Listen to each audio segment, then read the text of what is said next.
바흐무트를 탈환하기 위해 러시아가 어떤 전략으로 어떤 무기들을 사용하는지를 보여주는 영상들입니다. 세련된 미국제 무기와 비교하여 어떤 특별한 것도 없는 것 같습니다. 그러나 전쟁이 오랫동안 계속될 때는 어떤 한계치 이상으로 사용하는 것도 가능하고 견고하면서 수리하기 쉬운 러시아 무기 시스템이 나은 것 같네요. F-35는 지금까지 기록된 가장 비싼 군용 시스템이며 전체 비용은 3,980억 달러에서 2021년 4,120억 달러로 증가한 2첨단 비행기가 툭하면 추락이네요. 러시아의 투박하지만 세련된 무기들이 어떻게 사용되는지를 보십시오.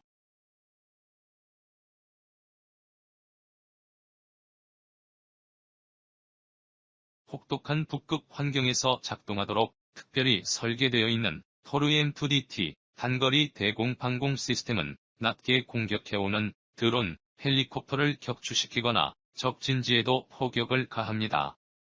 일반형인 토르-M26 단거리 대공 방공 시스템입니다. 역시 낮게 공격해오는 드론과 적 진지 포격용입니다. 첫 번째, 러시아 유물 152mm D20 국사포입니다. 은밀하게 숨겨서 또는 일반 군용 트럭에 실어서 마음껏 러시아군의 스트레스용 스포츠 모신 같네요. 포피는 재활용을 위해 열심히 주워야지요. 논산훈련소 시절 M16 탄피 죽는 시절 생각나네요. 마음껏 사용해도 뒤탈 없고 고장나도 싼 가격에 수리도 빠르게 할 수 있는 가성비 짱인 곡사포입니다.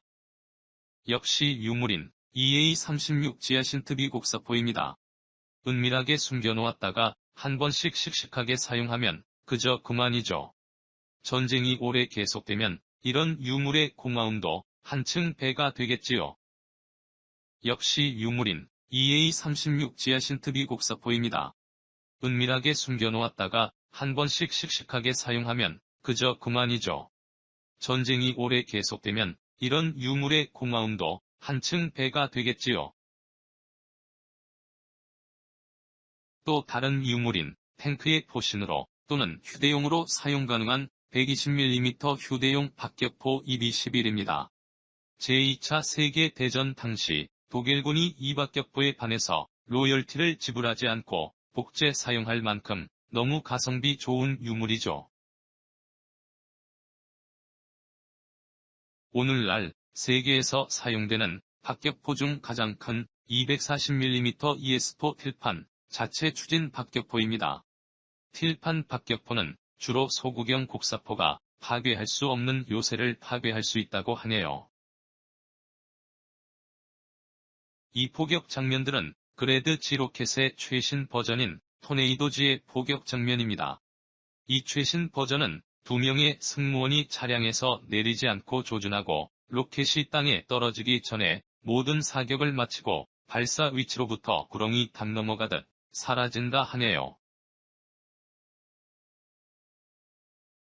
이젠 헬리콥터와 수호위 폭격기에 등장하여 적 방공망의 위협을 크게 느끼지 않으면서 적 진지에 한바탕 야간법석을 떤 후에 사라지겠지요.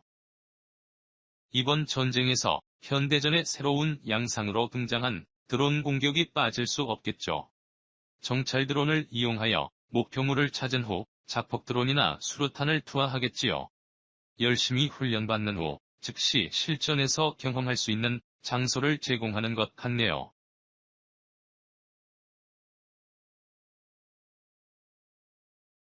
목포물의 자폭 드론 란셋이 마지막 외침을 남기고 연기 속으로 사라집니다. 무인 항공기의 보고 17 수류탄 역시 중요한 물류 허브를 덮고 있는 요새를 파괴하고 연기와 함께 사라집니다.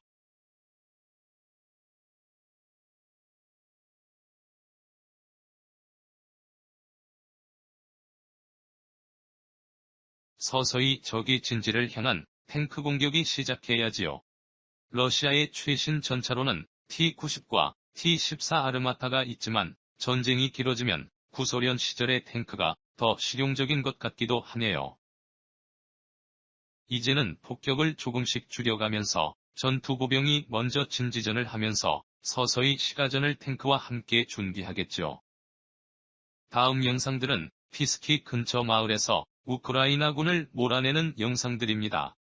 러시아군이 탱크와 함께 마을 안으로 폭격을 하면서 접근하고 러시아군이 진지 속에 웅크리고 있는 모습도 보이네요.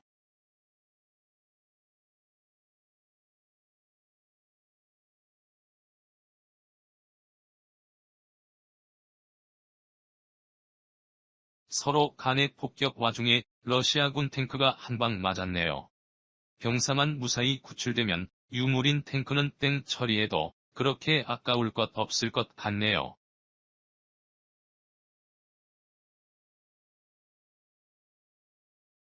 저 멀리서 두 대의 우크라이나 탱크가 나타나서 러시아군을 향해 폭격을 하는 모양입니다.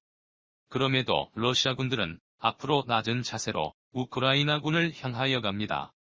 그때 러시아군이 두 대의 우크라이나 탱크를 향하여 포사격을 하여 결국에 두 대 모두 포격을 당하네요.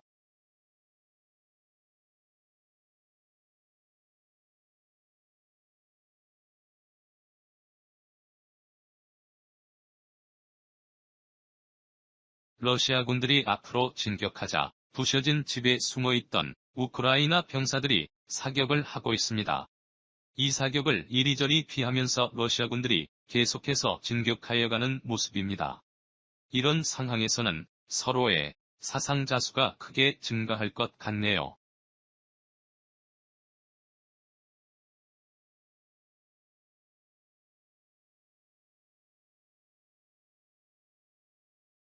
러시아군이 주거용 건물 지하실을 일련의 매복 장소로 활용하고 있는 우크라이나군으로 접근하고 있습니다. 결국에는 그들 모두는 비극으로 끝납니다.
지금부터는 우크라이나군 상황을 보여주는 영상들입니다. 이 영상은 며칠 전에 우크라이나군이 바흐무트 시내를 촬영한 영상입니다. 영상에는 우크라이나군의 식사 준비를 하는 모습, 최소 2대의 미국제 녹색의 장갑차와 여러 대전차 장애물이 설치되어 있는 것을 볼 수 있네요.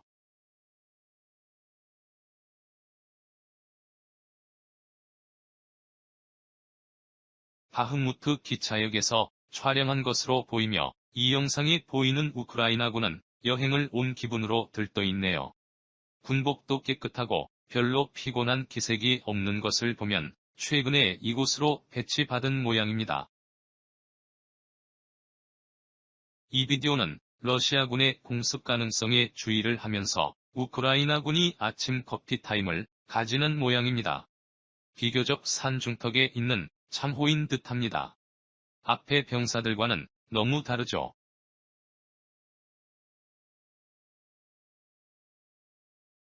바흐무트 시내에서 러시아군을 향하여 신나게 발사되고 있는 우크라이나군의 MLRS 발사 비디오입니다.